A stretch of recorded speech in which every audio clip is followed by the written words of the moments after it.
Okay, cool. Hi guys, welcome to the Health and Confidence Coach with some fitness tips.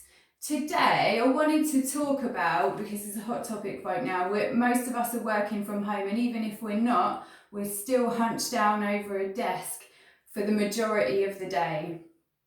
So what I would want to do today is quickly go through good posture, how you can sit down with good posture, and how you can try to maintain that. You would have noticed yourself that whilst you're sitting down, hunched over at the desk or whatever, you may get upper body aches. It might be hard to hold the position, so you're constantly trying to correct it. You might be getting some lower back aches from it and some sore, tight hips. So here's the key. We are going to treat sitting down just like a squat. So whenever you sit down now, you're going to set up some great form. I'm going to teach you about great form. So number one is your anchors. Okay, there's 5 steps to perfect form, and it's the way that we're going to brace ourselves so that we're nice and protected. We're protecting our spine, and you feel nice and stable and engaged. So to do this every single time without fail, there's 5 steps to perfect form. Number one is your anchors. They're generally going to be your heels or your palms. They're holding your weight, and it's what we're going to stabilize through. So we're going to use our heels to anchor because these are not on the floor. So we're going to anchor. We're going to get a nice squat hip width. We're going to anchor by pressing our heels into the floor. I'm going to screw them in as well. You're going to feel that your bum gives it a nice squeeze in. That's number 2. Number 3, we're going to engage our core here. And then I want you to open up the chest and shoulders, but we're always going to make sure that that rib cage is over the belly button. Those 5 steps are perfect form all the time. All good? So with that in mind, we're going to approach our desk or our chair, even the sofa, every single time we're going to do this. Okay, we're going to sit ourselves down in squat form. So if you're not sure how to squat, you've arranged those 5 steps of perfect form. You're going to think about your center of gravity, and your bum is going to sit down. My weight is in my anchors the whole time. But the reason why we're going to do a great squat with great engagement to sit down is because you need perfection before you go.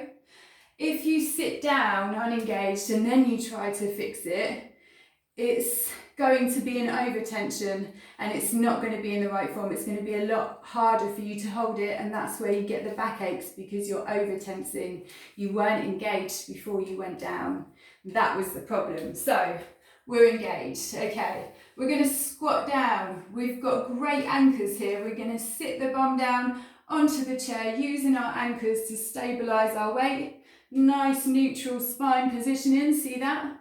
And I've got a nice chest and shoulders open. From here, I can work away. Now this is a great position, but it actually takes quite a lot of endurance to be able to hold this position for quite a long time, which is why after about, I don't know, not very long, you automatically, or you might just find yourself that you've just turned off and you're slouching over again and you're doing your work. And then it might come to your attention that you're slouching again, so you'll try and fix it while you're in this position. And what's happened here is that every time you sit down, your bum goes to sleep a little bit because it hasn't got to do much work. So again, we've just tried to fix it by now over tensing and putting ourselves in a bad spinal position. So what we need to do is every single time that you find that you've slouched down, you need to fix it by getting up. We need to do the 5 things again. That's anchors, glutes, core, chest, shoulders and rib cage. And then you're going to focus even weight distribution into those anchors as you sit your bum down, and we're going to try to maintain core and glutes while we're here. Doesn't have to be an over tenseness, but they're going to be on probably about 20%. It will be, you do have to do this quite regularly, but if it's something that you're struggling with, we just have to address it, and you have to just get used to correcting it every single time. And it's also a great opportunity to practice squats. So you're going to have a little get up every, I don't know, 10, 15 minutes. It's extremely hard to hold perfect engagement here for 20 minutes or more. So I would definitely be recommending a little squat break. And also to not be sitting down as much whilst we're talking about playing games. You could have your great form as you sit down. Every 10, 15 minutes you'll get up. You might go for a little walk. You can take calls for standing up. So that's going to be great for you. And you can also try to do some great hip mobilizers, which is what happens. This is how you get the sore back. This is how this happens. Because when we sat down all day, we've got hip flexors here and they're getting stiff because they're not being used. They're not being moved very much. So there is a couple of stretches that you can also do that will really help you out here. I'm going to show you them and I'm going to show you them now. So yeah, the points about this, make sure that you're sitting down in good form. We've got 5 things. You're going to treat your sit like a squat every single time.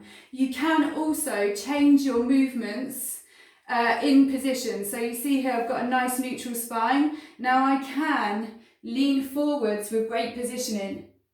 And I can lean backwards with great positioning and great engagement. So for when you're sitting there on your phone or you're on your iPad and you've seen that this is happening, arrange perfection, sit down with it.